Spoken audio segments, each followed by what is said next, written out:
Ketika Anda melakukan ini, bisa jadi ini adalah Anda tuh calon orang kaya sesungguhnya. Apa aja kan? Nomor satu kan semua.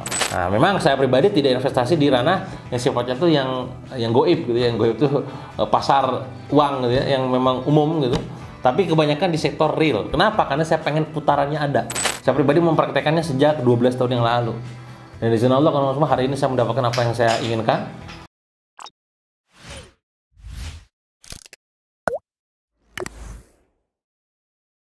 Anda pengen jadi orang kaya? Nah, kalau misalnya Anda pengen jadi orang kaya, ini kaya beneran ya, bukan cuma anggota-anggotin, bukan cuma pengen ngumbar janji doang. Pastikan tonton video ini sampai selesai, semoga bisa menjadi inspirasi buat Anda semua ya. Oke, jadi teman-teman semua, bicara ngomongin kaya miskin itu gak akan pernah habis ya. Maka video-video di YouTube, artikel-artikel di Google banyak yang membahas tentang ini gitu ya.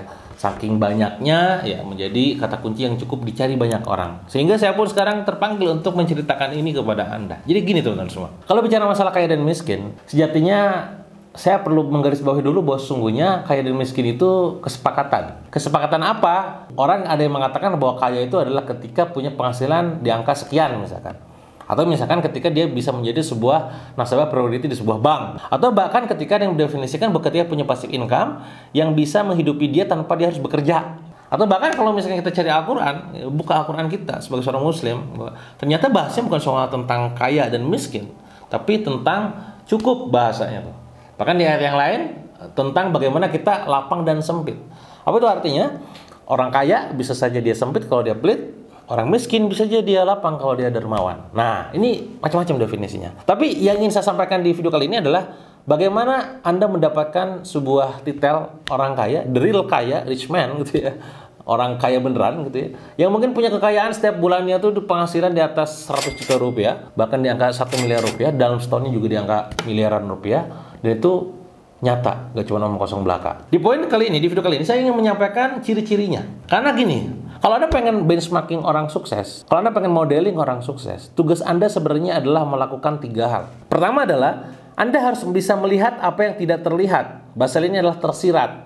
Yang tersirat ini terlihat dari mana? Dari mindsetnya, dari amalan rutinnya, yang mungkin tidak bisa Anda temukan kecuali Anda bersama dia terus-terusan. Itu yang dimaksud dengan tersirat. Ya. Yang kedua adalah yang tersurat. Yang tersurat adalah yang dia cantumkan dalam berupa videonya, yang dia cantumkan dalam berupa tulisannya di sosmed, itu tersurat. Bisa Anda lihat, tapi ya nggak kelihatan secara real visualnya, karena nggak langsung.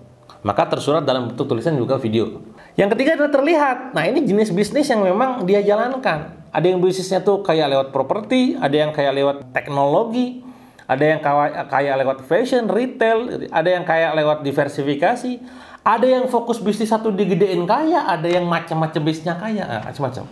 Saya ingin kasih tahu Anda tentang bagaimana sih ciri-cirinya, gitu ya. Ketika Anda melakukan ini, bisa jadi ini adalah Anda tuh calon orang kaya sesungguhnya.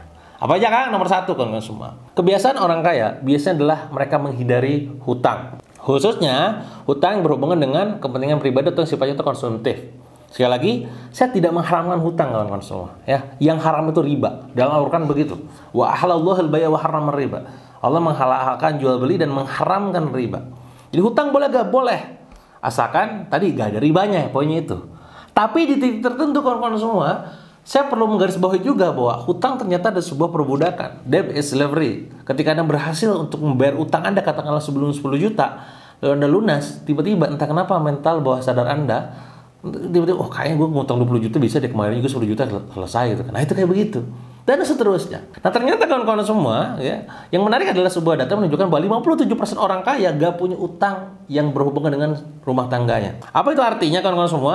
Mereka tidak berhutang untuk memenuhi kebutuhannya dan gaya hidupnya. Jadi sekali lagi, hindari hutang apapun kondisinya. Maka solusinya gimana Kang? Beli barang sesuai dengan kebutuhan saja. Ingat, kebutuhan hidup, biaya hidup, bukan gaya hidup. Bedanya apa Kang? Biaya hidup adalah sesuai kebutuhan. Makan, minum, tempat tinggal, ya sudah, need gitu kan, umum. Nah kalau misalnya udah gaya hidup, wah ini gadgetnya harus yang mahal, makannya harus yang enak, ini harus begini, begitu. Nah itu sifatnya itu biaya hidup. Buat Anda yang sekarang pengen jadi orang kaya sesungguhnya, mulai dari sekarang tanamkan sebuah mental dan juga mindset buat anti utang. Bukan nggak boleh sekali lagi ya, tapi ini bisa jadi buruk buat masa depan Anda. Apalagi kalau misalkan nanti ada ribanya. Wah, masa depannya nggak cuma di dunia tapi di akhirat. Apalagi kan biasanya nanti gini, kalau yang berhubungan dengan riba ya, rumah Anda KPR, riba tuh, utang kan. Mobil, motor, leasing, riba juga ya. Jalan-jalan ke luar negeri, makan-makan sama temen, pakai kartu kredit, ya riba juga gitu. Nah makanya gini-gini hindari. Mindsetnya adalah hiduplah apa adanya. Jangan ada apanya. Ada apanya tuh apa kan? Ada hutang di mana-mana gak kebayar ya. Gak enak ya. Itu nomor 1 ya. Jadi sekali lagi hindari hutang, apapun kondisinya. Kang, boleh gak hutang produktif? Saran saya untuk personal jangan. Loh Kang, katanya produktif. Nanti kalau di bisnis boleh. Bedanya apa Kang? Akarnya kudu clear. Kalau utang dalam bisnis itu adalah utang namanya term of payment bisa jadi. Utang beli kulakan, HPP produk, silahkan. Tapi kalau utang personal ya, ingat makanya sekali lagi, pisahkan antara duit pribadi sama duit perusahaan. Ini nanti nyambung ke poin berikutnya. Itu nomor 1 ya, sekali lagi, hindari utang. Nomor 2 kawan-kawan semua, apa kebiasaan orang kaya sesungguhnya? Gitu ya? Nah ini yang menarik, kebiasaan orang kaya adalah berinvestasi kawan-kawan. Investasi inilah yang akan membuat Anda nanti gulungan duitnya makin banyak. Saya pernah membahasnya dalam sebuah video khusus yang berjudul tentang Extreme Financial Planning. Silakan Anda cari di YouTube ini. Silakan nanti tentang kata kuncinya adalah financial planning. Di sana saya cerita bahwa saya investasi di banyak hal. Saya investasi di apa? Di bidang bisnis, di properti, di kos-kosan, di bagian ternak juga, di sawah, di tanah, di emas. Nah, memang saya pribadi tidak investasi di ranah yang sifatnya tuh yang goib gitu ya. Yang goib itu pasar uang gitu ya, yang memang umum gitu. Tapi kebanyakan di sektor real. Kenapa? Karena saya pengen putarannya ada. Konon katanya kata guru saya supaya bisa dapat keberkahan, uang itu harus diputar di pasar. Kemaslahatan yang dirasakan oleh banyak orang. Nah, mindset inilah yang harus kita tanamkan dalam diri kita. Mindset berinvestasi. Ada sebuah hasil riset dari Fidelity kawan-kawan semua, 31% penghasilan orang ditabung ke tangan keragam aset ataupun pilihan investasinya. Nah, kalau saya tadi investasinya tadi tuh beberapa hal tuh. Nah, Anda apa tuh investasinya? Jangan sampai baru dapat duit langsung belanja selebor kemana-mana gitu. Apalagi konsumsi berlebih ya. Anda punya duit banyak nih, tiba-tiba dapat gaji 10 juta, langsung habis bulan depan, nggak ada tabungan, nggak ada investasi gitu. Rumus tentang investasi, katakanlah penghasilan Anda ketika 10 juta ke bawah, 10 juta ke 50 juta, 50 juta ke 100 juta, udah saya pernah bahas di video Extreme Financial Planning. Silakan datang, cari aja di situ ya. Itu nomor 2. Jadi sekali lagi investasi. Dan jangan lupa juga investasi layar ke atas. Uang yang Anda keluarkan untuk masuk ke otak Anda akan balik berkali-kali lipat ke kantong dan rekening Anda. Sekali lagi, uang yang Anda keluarkan untuk masuk ke otak Anda, ke pikiran Anda akan balik berkali-kali lipat ke kantong dan rekening Anda. Itu nomor 2. Berinvestasilah, karena orang kaya suka berinvestasi. Nomor 3 kawan-kawan semua, mereka mengelola uangnya dengan baik. Kelola keuangannya, ya, kelola dengan baik keuangannya. Kenapa? Karena mereka itu sadar bahwa kalau misalkan nggak bisa ngelola uang, bagaimana mungkin nanti bisa dapetin uang lebih banyak? It's about capacity. Ya sering analogikan kan? Kenapa ya kita ini dapat uang cuma 1 juta, 2 juta aja? Karena dikasih uang segitu aja, kamu masih kacau kita ngelolanya, apalagi dikasih duit 1 M gitu. Maka sekali lagi, pantaskan diri Anda untuk mengelola uang lebih banyak dengan cara seperti apa? Kelola uang Anda saat ini juga gitu ya.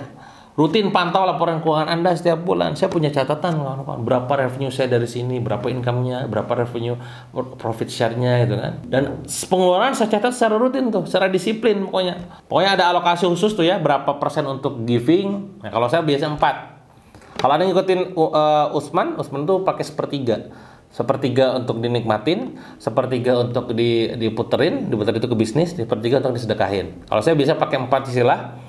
Pertama adalah living itu adalah untuk kehidupan, kedua untuk saving untuk tabungan, ketiga adalah untuk investing, untuk investasi, yang keempat adalah untuk giving, untuk berbagi. Nah, Anda boleh tiru juga cara saya seperti itu, tinggal nanti persentasinya disesuaikan.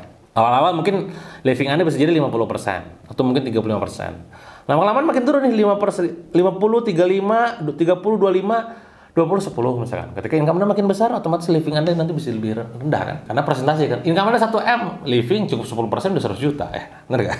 Kalau misalkan 100 M penghasilan, livingnya 10%, ya tadi 100 juta. 5%-nya 50 juta, lebih dari cukup. Nah, maka apa yang Anda besarkan nanti ketika Anda income makin besar, teman-teman semua, di investasi dan di giving itu sendiri. Bagaimana dengan saving? Saving secukupnya juga. Kalau saya pribadi, dengan saving di angka 15%. Kalau saya, saving 15%, givingnya di angka 35-50% juga investasinya. Itu ya. Nah, ini kawan-kawan semua gak cuma sekedar saran-saran orang hebat ataupun financial planner yang luar biasa gitu ya. Saya pribadi mempraktekannya sejak 12 tahun yang lalu. Dan izin Allah kawan-kawan semua, hari ini saya mendapatkan apa yang saya inginkan. Dan banyak banget pencapaian-pencapaian yang izin Allah alhamdulillah saya dapatkan, saya rasakan luar biasa. Nah, sekarang tinggal Anda. Semoga Anda yang nonton video ini dan yang komen nanti, Anda menjadi the next millionaires, the next billionaire untuk tahun-tahun berikutnya. Karena sekali lagi, ketika Anda terapkan kebiasaannya sendiri sekarang juga, insya Allah beberapa tahun ke depan Anda jadi orang kaya. Terima kasih, amin. Sampai jumpa di video berikutnya.